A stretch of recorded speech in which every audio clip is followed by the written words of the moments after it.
Una fría mañana de noviembre de 1936, miles de personas guardaban un silencio imposible en las calles de Barcelona. El hombre al que despedían no era un presidente, ni un rey, ni un general. Era un anarquista que había jurado destruir el Estado. ¿Cómo pudo convertirse en uno de los personajes más influyentes de toda la Guerra Civil Española? La respuesta comienza muchos años antes. Su nombre era Buenaventura Durruti, y para unos fue un héroe del pueblo. Para otros, un revolucionario dispuesto a justificar la violencia para alcanzar sus ideales.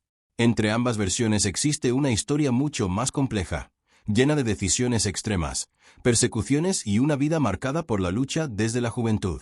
Pero antes de convertirse en un símbolo del anarquismo internacional, Durruti fue simplemente el hijo de un trabajador ferroviario en una ciudad donde la pobreza y las diferencias sociales se respiraban en cada esquina. Aquella infancia moldearía el carácter de un hombre que jamás aceptaría la autoridad sin cuestionarla. Nació el 14 de julio de 1896 en León, en una familia obrera numerosa. Su padre trabajaba para el ferrocarril y había participado en movimientos sindicales. En casa se hablaba de trabajo, de sacrificio y también de las injusticias que sufrían quienes apenas tenían recursos para sobrevivir. España atravesaba una época convulsa. El desastre colonial de 1898 estaba a la vuelta de la esquina y el país acumulaba problemas económicos, tensiones políticas y enormes desigualdades sociales. En muchas ciudades, la distancia entre ricos y pobres era cada vez más evidente. Desde muy joven, Durruti dejó los estudios para aprender el oficio de mecánico. El trabajo en los talleres le permitió conocer de cerca las duras condiciones laborales que sufrían miles de obreros. Jornadas interminables, salarios bajos y muy poca protección alimentaban un creciente malestar. Aquellos años coincidieron con el auge de los sindicatos obreros. Las ideas socialistas, republicanas y anarquistas comenzaban a extenderse con fuerza entre trabajadores que reclamaban cambios profundos. El joven Durruti escuchaba aquellas conversaciones con enorme interés y cada vez participaba más activamente.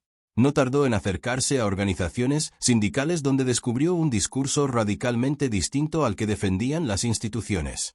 Para muchos anarquistas, el problema no era únicamente un gobierno concreto. El verdadero enemigo era cualquier forma de autoridad que limitara la libertad del individuo. En 1917 España quedó paralizada por una gran huelga general convocada por diferentes organizaciones obreras. La respuesta del gobierno fue contundente. El ejército intervino para sofocar las protestas y numerosos dirigentes sindicales fueron detenidos o perseguidos. Aquellos acontecimientos marcaron profundamente a Durruti. Según diversos testimonios, tras la represión de la huelga fue señalado por las autoridades y decidió abandonar León para evitar ser detenido. Comenzaba así una vida de huidas, cambios de identidad y constantes desplazamientos que acabaría convirtiéndose en una de sus principales señas de identidad. Su destino fue Barcelona, una ciudad que vivía una auténtica explosión industrial pero también uno de los periodos más violentos de su historia. Allí convivían empresarios, sindicatos revolucionarios, pistoleros a sueldo y una tensión social que parecía acercar al país hacia un conflicto inevitable. Sin saberlo, aquel joven mecánico acababa de entrar en el escenario donde se transformaría en uno de los anarquistas más famosos del siglo XX. Y lo que estaba a punto de vivir cambiaría para siempre no solo su destino, sino también el de España. Si esta historia te está sorprendiendo, suscríbete al canal y cuéntame en los comentarios desde qué ciudad nos estás viendo. Barcelona no era una ciudad cualquiera a comienzos de la década de 1920. Cada jornada podía terminar con un atentado, un tiroteo o un asesinato político. Las calles se habían convertido en un auténtico campo de batalla donde empresarios, sindicalistas y pistoleros respondían a la violencia con más violencia. En ese escenario, Buenaventura Durruti dio el paso que marcaría toda su vida. El joven mecánico que había llegado huyendo de León dejó atrás cualquier posibilidad de una existencia tranquila. Convencido de que el Estado protegía únicamente a los poderosos, comenzó a integrarse en los sectores más radicales del movimiento anarquista.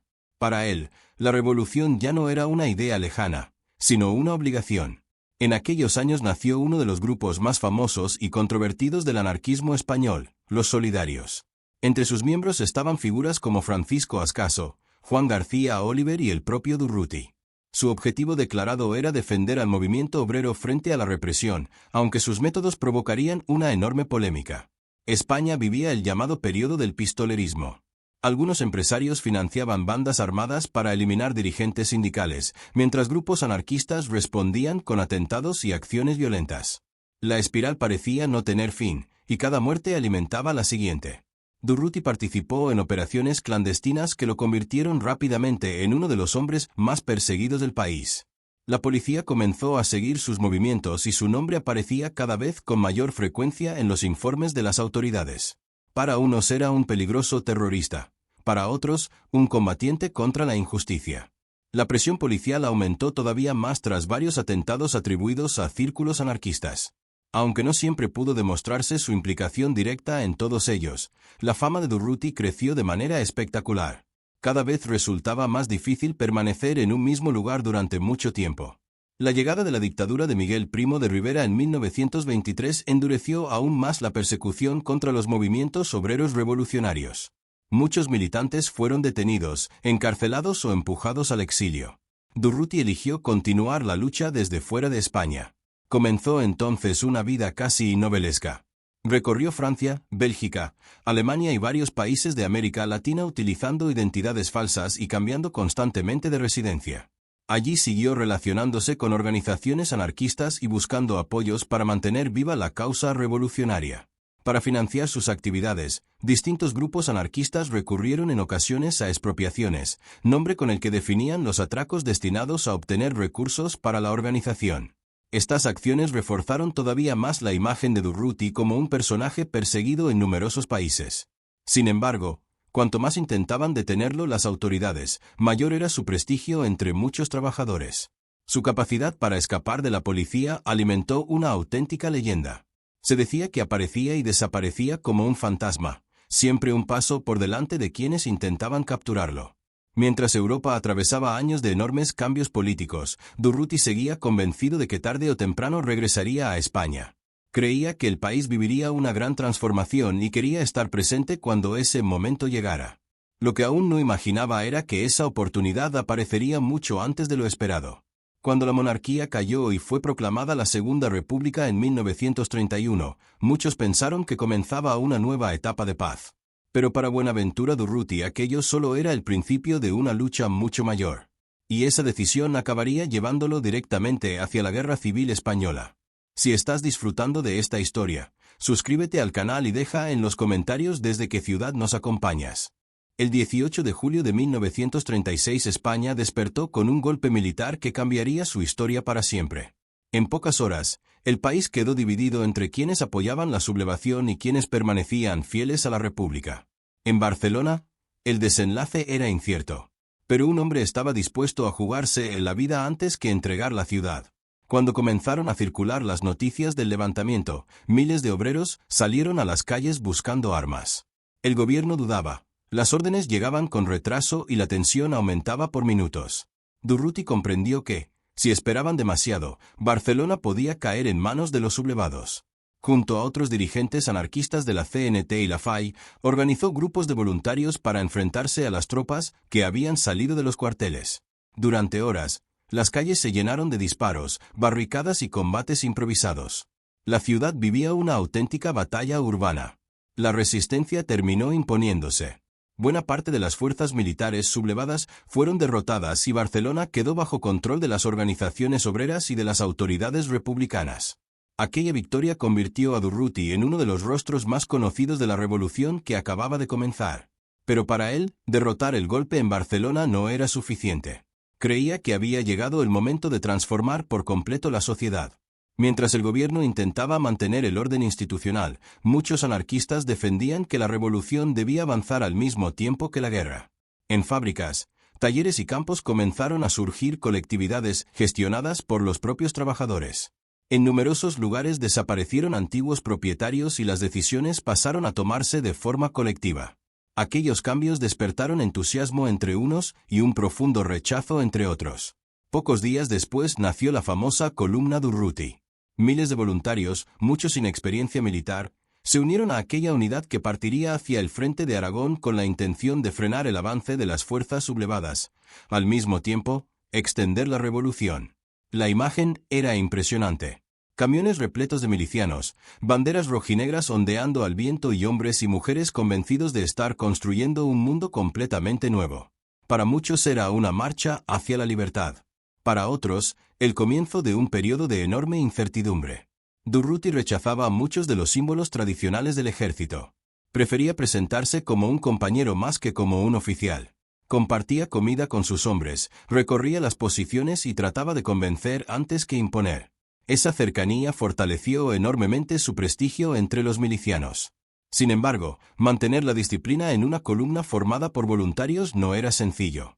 Faltaban armas modernas, municiones, vehículos y coordinación con otras unidades republicanas. A pesar del entusiasmo inicial, la realidad del frente comenzó a mostrar toda la dureza de una guerra larga y sangrienta. Mientras tanto, la figura de Durruti crecía dentro y fuera de España. Periodistas extranjeros acudían para entrevistarlo, fotógrafos inmortalizaban su imagen y su nombre empezaba a convertirse en un símbolo internacional del anarquismo. El mecánico de León ya era uno de los hombres más famosos de la República. Pero el Frente de Aragón ocultaba problemas que amenazaban con romper la unidad del bando republicano. Muy pronto, Durruti tendría que enfrentarse no solo al enemigo que tenía delante, sino también a profundas diferencias con quienes luchaban en su mismo lado. Y esas tensiones cambiarían el rumbo de su historia. Si este vídeo te está gustando, suscríbete al canal y cuéntame en los comentarios desde qué ciudad nos ves. Mientras la atención del mundo se centraba en los combates contra las tropas sublevadas, dentro del propio bando republicano comenzaba otra lucha mucho más silenciosa. No se libraba con cañones ni trincheras, sino con ideas completamente opuestas sobre cómo debía ganarse la guerra. Y Buenaventura Durruti estaba en el centro de ese conflicto. La columna Durruti avanzó hacia Aragón con el objetivo de recuperar Zaragoza, una ciudad estratégica que había quedado desde el principio en manos de los sublevados. Sin embargo, el avance resultó mucho más lento de lo esperado. La falta de armamento pesado y de apoyo militar complicaba cada operación. A pesar de ello, en numerosos pueblos de Aragón se produjeron profundas transformaciones sociales. Muchas tierras fueron colectivizadas y pasaron a ser administradas por los propios campesinos. Para los anarquistas aquello representaba el nacimiento de una nueva sociedad basada en la igualdad y la cooperación. Durruti defendía que la revolución y la guerra debían avanzar juntas. Estaba convencido de que pedir a los trabajadores que lucharan sin cambiar las condiciones de vida que habían provocado el conflicto era un error. Esa idea lo enfrentó cada vez más con otros dirigentes republicanos. El gobierno necesitaba construir un ejército regular, con disciplina, mandos claros y una cadena de mando unificada. Muchos responsables políticos consideraban que las milicias voluntarias eran insuficientes para derrotar a un enemigo cada vez mejor organizado y apoyado desde el exterior. Durruti comprendía la necesidad de mejorar la organización militar, pero desconfiaba profundamente de cualquier modelo que reprodujera las jerarquías tradicionales. Temía que la revolución acabara siendo sacrificada en nombre de la eficacia militar. Aquella diferencia parecía imposible de resolver. Mientras tanto, la guerra se volvía cada día más dura. La ayuda militar que recibían las fuerzas sublevadas desde Alemania e Italia aumentaba su capacidad ofensiva. En el lado republicano, la escasez de armas y las divisiones internas debilitaban la resistencia. Aún así, la figura de Durruti seguía creciendo. Reporteros internacionales recorrían el frente para entrevistarlo y fotografiarlo. Su forma directa de hablar, su aspecto sencillo y su rechazo a los privilegios impresionaban a muchos corresponsales extranjeros, que lo presentaban como el rostro más conocido del anarquismo español. Sin embargo, también crecían las críticas. Algunos dirigentes republicanos pensaban que la revolución estaba dificultando el esfuerzo militar. Otros acusaban a las organizaciones anarquistas de actuar con demasiada independencia. La desconfianza aumentaba semana tras semana. En noviembre de 1936 llegó una noticia alarmante. Las tropas sublevadas amenazaban seriamente Madrid. La capital resistía, pero la situación era crítica y el gobierno necesitaba refuerzos con urgencia. Entonces surgió una petición que cambiaría el destino de Durruti. Se le pidió que abandonara el frente de Aragón y marchara con parte de su columna para defender Madrid. No era una decisión sencilla. Dejar atrás el proyecto revolucionario que había comenzado a construir significaba asumir enormes riesgos, pero negarse podía tener consecuencias todavía peores para la República. Durruti aceptó el desafío y puso rumbo a Madrid sin imaginar que aquel viaje sería el último de su vida. En pocos días, un único disparo convertiría al revolucionario más famoso de España en el protagonista de uno de los mayores misterios de toda la guerra civil.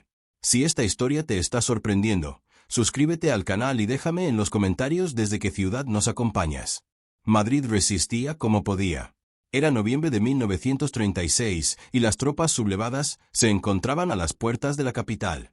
Cada calle podía convertirse en la última línea de defensa. En medio de aquel caos llegó Buenaventura Durruti con parte de su columna, dispuesto a impedir la caída de la ciudad. Su llegada fue recibida con entusiasmo por muchos madrileños. La fama que había adquirido en Barcelona y Aragón lo precedía. Para unos representaba la esperanza de reforzar la defensa. Para otros, la incorporación de uno de los líderes revolucionarios más influyentes del momento. Las posiciones en la ciudad universitaria eran especialmente peligrosas. Los combates se desarrollaban edificio por edificio, con francotiradores, artillería y fuego constante. Apenas existían lugares seguros. Cada avance podía costar decenas de vidas en cuestión de minutos. Durruti recorría las líneas del frente con frecuencia. No era un dirigente que permaneciera lejos del combate. Quienes estuvieron con él recordaban que hablaba con los milicianos, comprobaba las posiciones y trataba de mantener alta la moral pese al desgaste de aquellos días. La mañana del 19 de noviembre ocurrió lo inesperado. Mientras inspeccionaba una zona cercana al frente, un disparo alcanzó a Durruti. Fue trasladado de inmediato a un hospital de campaña, donde los médicos intentaron salvarle la vida. La noticia comenzó a extenderse rápidamente por toda Madrid. Al día siguiente, el 20 de noviembre de 1936, Buenaventura Durruti murió a causa de la herida. Tenía solo 40 años. Su fallecimiento provocó una enorme conmoción dentro del bando republicano. Había desaparecido uno de sus líderes más conocidos en el momento más crítico de la guerra. Pero casi desde el primer instante comenzaron las preguntas. ¿Quién había disparado? ¿Había sido un francotirador de las tropas sublevadas? ¿Se trató de un accidente con un arma de su propia columna? ¿O existía alguna explicación todavía más oscura? Las versiones empezaron a multiplicarse. A lo largo de los años, surgieron numerosas hipótesis. Algunos testigos defendieron que la bala procedía de las posiciones enemigas. Otros sostuvieron que el disparo pudo salir accidentalmente del subfusil de un compañero. Incluso aparecieron teorías sobre un posible asesinato, aunque nunca llegaron a demostrarse de forma concluyente. Los historiadores siguen debatiendo cuál fue la causa más probable. La documentación disponible y los testimonios presentan contradicciones, y muchas pruebas desaparecieron durante la guerra. Precisamente esa falta de certezas ha convertido la muerte de Durruti en uno de los grandes enigmas del conflicto. Mientras la polémica crecía, miles de combatientes recibían la noticia con una mezcla de incredulidad y tristeza. Habían perdido al hombre que durante meses había simbolizado la resistencia anarquista. Su ausencia dejaba un vacío político y moral difícil de llenar. Sin embargo, lo que ocurrió después fue todavía más extraordinario. Su cuerpo fue trasladado a Barcelona y la ciudad protagonizó una despedida que pocos personajes de la guerra civil llegaron a recibir. Aquel funeral acabaría convirtiendo definitivamente al hombre en leyenda. Pero la verdadera batalla por la memoria de Buenaventura Durruti no había hecho más que empezar. Porque después de su muerte, unos lo elevarían a la categoría de héroe revolucionario, mientras otros lo señalarían como responsable de una época marcada por la violencia. Y esa discusión continúa viva casi un siglo después. Cuando el cuerpo de Buenaventura Durruti llegó a Barcelona, la guerra continuaba con toda su crudeza. Sin embargo, durante unas horas, el ruido de las armas pareció quedar en un segundo plano. Miles de personas salieron a las calles para despedir al hombre que, para muchos, había encarnado el espíritu de la revolución. Su funeral fue uno de los más multitudinarios de toda la guerra civil española. Una inmensa marea humana acompañó el cortejo fúnebre entre un silencio cargado de emoción. Obreros, milicianos, mujeres, ancianos y jóvenes caminaron juntos para rendir homenaje a quien consideraban uno de los suyos. Aquellas imágenes dieron la vuelta al mundo. Periódicos de numerosos países publicaron fotografías del entierro y del enorme impacto que había provocado su muerte. Durruti dejó de ser únicamente un dirigente anarquista español para convertirse en un símbolo internacional del movimiento libertario. Pero la admiración no era compartida por todos. Sus detractores recordaban su participación en grupos armados, los episodios de violencia política y las acciones revolucionarias que protagonizó durante los años anteriores a la guerra. Su figura dividía profundamente a la sociedad española. Con el paso de los años, el franquismo presentó a Durruti como uno de los grandes enemigos del nuevo régimen. Su nombre desapareció de la enseñanza oficial y quedó asociado casi exclusivamente a la propaganda del vencedor. Durante décadas, conocer su historia completa resultó muy difícil para buena parte de los españoles. Tras la llegada de la democracia, los historiadores comenzaron a estudiar nuevamente su trayectoria con mayor acceso a documentos y testimonios. Ese trabajo permitió reconstruir muchos aspectos de su vida, aunque también confirmó que seguían existiendo importantes zonas oscuras y cuestiones imposibles de resolver con absoluta certeza. Hoy, casi un siglo después, Durruti continúa siendo una de las figuras más debatidas de la Guerra Civil Española. Para algunos representa la lucha contra la injusticia social y el compromiso absoluto con sus ideales. Para otros simboliza los peligros de la violencia política y de la confrontación revolucionaria. Precisamente esa contradicción explica por qué su nombre sigue despertando tanto interés. No fue un personaje sencillo ni puede entenderse mediante etiquetas fáciles. Vivió en una época donde las decisiones extremas parecían convertirse, para muchos, en la única respuesta posible a una crisis nacional. La historia tampoco ha conseguido responder definitivamente a todas las preguntas. ¿Qué habría ocurrido si hubiera sobrevivido? ¿Habría aceptado la militarización del ejército republicano? ¿Habría influido en el desarrollo de la guerra? Son interrogantes que probablemente nunca tendrán una respuesta definitiva. Lo que sí sabemos es que Buenaventura Durruti dejó una huella profunda en la historia de España. Su vida refleja las esperanzas, los enfrentamientos y las contradicciones de un país que terminó dividido por una guerra devastadora. Comprender su recorrido también ayuda a comprender la enorme complejidad de aquel conflicto. Más allá de las simpatías o de las críticas que pueda generar, estudiar personajes como Durruti permite analizar el pasado con mayor profundidad. La guerra civil no estuvo formada por héroes perfectos ni por villanos absolutos, sino por personas que actuaron en circunstancias extraordinariamente difíciles y cuyas decisiones siguen siendo objeto de debate. Y quizá esa sea la mayor enseñanza de toda esta historia. Detrás del mito, de las consignas y de las leyendas, existió un hombre que vivió convencido de sus ideales hasta el último día. Un hombre cuya muerte continúa envuelta en interrogantes y cuyo legado sigue dividiendo opiniones casi 100 años después.